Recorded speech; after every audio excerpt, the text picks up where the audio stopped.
कभी कभी जीवन की भागदौड़ में आत्मा थक जाती है, मन को शांति चाहिए होती है और तभी कहीं से एक बुलावा आता है। मुझे भी ऐसा ही एक बुलावा मिला, राधे राधे का, मथुरा और वृंदावन का। जैसे ही ट्रेन मथुरा पहुंची, हवा में भक्ति का रंग था, हर चेहरा मुस्कुरा रहा था, हर जबान पर एक ही शब्द था, राधे राधे। लगा जैसे ये शहर नहीं, स्वयं भगवान की लीला भूमि है। पहला कदम मैंने रखा श्री कृष्ण जन्मभूमि पर, वही स्थान जहां देवकी माँ ने अंधेरी रात में भगवान को जन्म दिया था। उस कारागार की दीवारों से जैसे इतिहास बोल रहा था। वहां खड़े होकर मैंने मन ही मन कहा, हे कृष्ण, जैसे आपने अंधकार में जन्म लिया, वैसे ही मेरे जीवन के अंधेरे को भी मिटा देना। इसके बाद पहुंची मैं द्वारकाधीश मंदिर। यहाँ भगवान का श्रृंगार इतना मोहक था कि आंखें टिक नहीं रही थी। पुजारी बोले, जो प्रेम से आता है वो खाली नहीं लौटता। और सच में उस क्षण लगा जैसे भगवान ने मेरे मन को अपने स्नेह से भर दिया हो। मथुरा से वृंदावन की यात्रा छोटी थी, पर हर मील जैसे मुझे ईश्वर के और करीब ला रहा था। रास्ते में हर कोई राधे राधे कहकर मुस्कुरा देता। यहाँ ये शब्द सिर्फ अभिवादन नहीं, भक्ति का सूत्र था। वृंदावन का हृदय है बांके बिहारी जी का मंदिर। जब पहली बार उनकी झलक मिली तो लगा जैसे समय ठहर गया हो।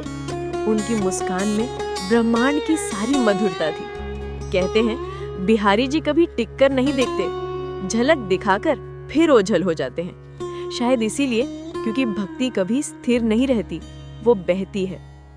शाम को पहुंची यमुना तट, जहां जल में तैरते दीप जैसे आकाश के तारे हों।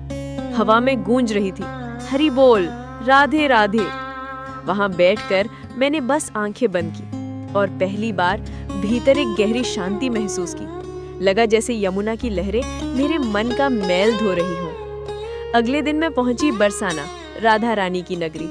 हर सीढ़ी पर जय राधे का जय घोष था। और फिर नंदगांव, जहां बाल कृष्ण की लीलाओं की सुगंध अब भी हवा में है। इन दोनों स्थानों पर हर कण में प्रेम बसा है, ऐसा प्रेम जो केवल महसूस किया जा सकता है। वृंदावन में सेवा कुंज और निधिवन वो स्थान है जहां कहा जाता है कि आज भी रात्रि में राधा कृष्ण रास करते हैं। वहां का वातावरण रहस्यमय है, लेकिन भय नहीं, बस भक्ति, माधुर्य और मौन। एक साधु ने मुझसे कहा, यहाँ कुछ मत मांगना, बस मौन रहो, प्रेम स्वयं तुम्हारे पास आ जाएगा। और सच में उस मौन में मैंने अपने भीतर राधा कृष्ण को पाया। दिन बीतते गए और मैं बदलती गई। अब मन को ना प्रसिद्धि चाहिए थी, न पहचान, बस राधे राधे की धुन भीतर गूंजती रहती थी। मैंने जाना कि वृंदावन एक जगह नहीं है, वह तो एक अवस्था है जहां आत्मा और ईश्वर एक हो जाते हैं। जब मैं लौट रही थी तो लगा जैसे वृंदावन मुझे रोक रहा हो।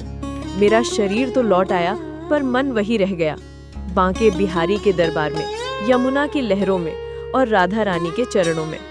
मैंने अपनी डायरी में लिखा, मैं वृंदावन नहीं गई थी, मुझे बुलाया गया था। आज भी जब जीवन में बेचैनी होती है, मैं बस आंखें बंद करती हूँ और कहती हूँ राधे राधे, और लगता है सारा संसार शांत हो गया है। क्योंकि जिसने वृंदावन देखा उसने प्रेम को पाया, और जिसने राधा कृष्ण का नाम जपा उसने स्वयं को पा लिया। जय श्री राधे, जय श्री कृष्णा।